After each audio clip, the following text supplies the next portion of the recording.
Estamos retomando a entrevista especial com a senadora Lídice da Mata, do PSB da Bahia. Senadora, e suas bandeiras de luta como senadora da República? Quais são suas prioridades nesse mandato? A primeira delas é defender o meu estado, a Bahia, a federação, porque essa é a nossa atribuição. Mas eu pretendo, sem dúvida nenhuma, trazer para o Senado aquelas bandeiras com as quais trabalhei ao longo de todos os meus mandatos e a minha vida pública. Em especial aquelas que dizem respeito aos direitos humanos. A luta da mulher. Eu fui a primeira mulher prefeita de Salvador e a única até então. Fui a primeira presidente mulher do Diretório Central dos Estudantes da UFBA. E sou a primeira senadora da Bahia em 186 anos de existência do Senado Federal. É a primeira vez que uma mulher baiana pisa nesses tapetes azuis. Então eu trago a responsabilidade de representar as mulheres da Bahia, as mulheres que têm uma participação tão decisiva na vida e na história do povo baiano, mulheres como Maria Quitéria, heroína da independência da Bahia, mulheres como as mães de santo do candomblé da Bahia, que representam um matriarcado de uma civilização negra, africana, que se instala e dá identidade à Bahia e ao Brasil. Mulheres que constroem com as invasões, né, dos bairros populares de Salvador, a minha cidade de Salvador e todas as outras cidades do nosso estado. Mulheres que representamos aqui no Senado, não apenas eu, mas as outras 10 senadoras que participam desse Senado. Então, a luta da mulher tem que estar na pauta primeira da nossa vida parlamentar, assim como a luta dos negros no nosso país. A Bahia se identifica como um estado negro. Salvador é a cidade mais negra fora da África e nós nos orgulhamos da nossa condição de afro-brasileiros e de negros para aqui lutar pela igualdade racial, contra o racismo, contra toda e qualquer forma de discriminação racial. Alguns temas polêmicos estão chegando à pauta do Senado. Por exemplo, como é que a senhora pretende se posicionar na discussão da distribuição dos royalties advindos da chamada camada pré-sal?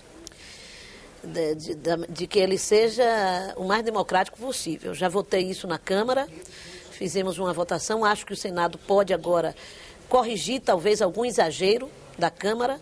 É preciso levar em conta, sim, de que as cidades, principalmente as cidades que recebem um impacto de ser produtora, uma cidade, vou citar como Macaé, que é de uma cidade pequena, passa a receber um impacto de visitação, de moradia, que tem que prestar serviços àquela população que passa, precisa ser recompensada por isso. Não nos valores e não no desequilíbrio que existe atualmente. Nós precisamos democratizar os royalties do pré-sal, para que todo o Brasil possa se beneficiar dele, deixando e fazendo com que os estados e municípios produtores, ou melhor, de municípios que sejam usados como passagem para a exploração e a produção do petróleo, possam ser beneficiados também um pouco mais.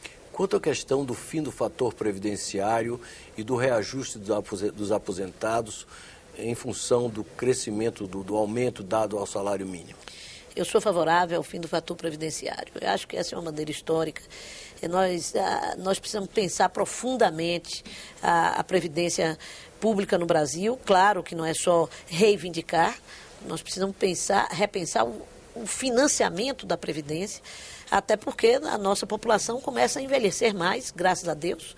Começa a ter mais possibilidade de vida, a ser mais velha e precisa ter na sua velhice também as garantias da vida digna que construiu como trabalhador. Então nós precisamos nos voltar para essa população que envelhece no Brasil e que precisa de políticas públicas urgentes. E quanto à reforma do Código Florestal? Acho que o Senado precisará modificá-lo.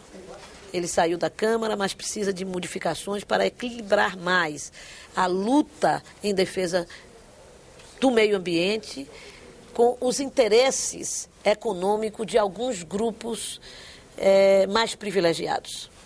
Sei. E quanto à reforma política, que também está na agenda, inclusive tida como prioritária pela própria presidenta Dilma Rousseff? Eu sou meio cética, Armando, em relação à reforma.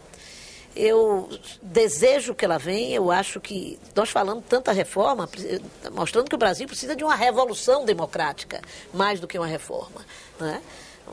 Não tratemos de uma revolução armada, mas é uma revolução democrática das instituições deste país. E a reforma política tem que fazer parte disso. Ela tem que vir na direção de quê? De fazer com que, primeiro, o pensamento minoritário possa ter espaço de se representar. A reforma precisa preservar o espaço das minorias, da representação das minorias. Depois, ele precisa preservar o espaço do cidadão comum, de qualquer cidadão, poder chegar a ser representante do povo. E, para isso, ter normas que possam coibir o uso do poder econômico. Essa eleição que nós acabamos de viver foi marcada pelo abuso do poder econômico, mesmo após a reforma eleitoral que nós fizemos o ano passado na Câmara e no Senado, que terminou, na minha opinião, sendo uma reforma que piorou o sistema eleitoral brasileiro, porque permitiu, de forma mais aberta, o uso do poder econômico. Eu vou dar um exemplo. Nós tiramos o outdoor, que era um instrumento considerado caro, mas que era proporcional a cada partido, e substituímos por placas menores que todo e qualquer um podia fazer. E, por isso, o poder econômico podia fazer muito mais placas do que aquele que tinha um poder pequeno, um poder econômico pequeno para fazer. E a senhora defende o chamado distritão, o fim do voto proporcional? Não, eu acho que o fim do voto proporcional, o sistema tem seus defeitos, né? Não há sistema perfeito.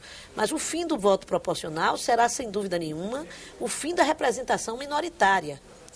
Nós precisamos, se chegarmos ao voto distrital, a um voto distrital misto, que possa garantir, como existe no Japão e em alguns outros países do mundo, que nós possamos garantir, de um lado, o valor do território, porque o voto majoritário, o voto distrital é um voto que privilegia a representação territorial, que é necessário.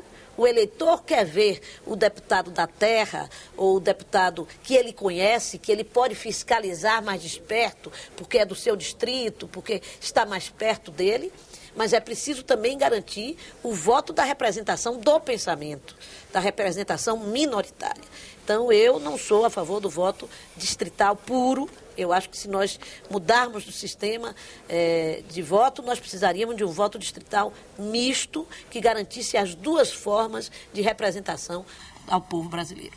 Senador, nós vamos estar aqui pela TV Senado acompanhando de perto todos esses debates que estão chegando à pauta do Senado, vindos lá da Câmara, e vamos ter oportunidade, então, de conversar bastante sobre esses temas com a senhora. Muito obrigado pela entrevista. Obrigada a você. Nós acabamos de assistir uma entrevista com a senadora Lídice da Mata, na série especial que a TV Senado vem fazendo com as senadoras e senadores eleitos em outubro de 2010. Até um próximo programa.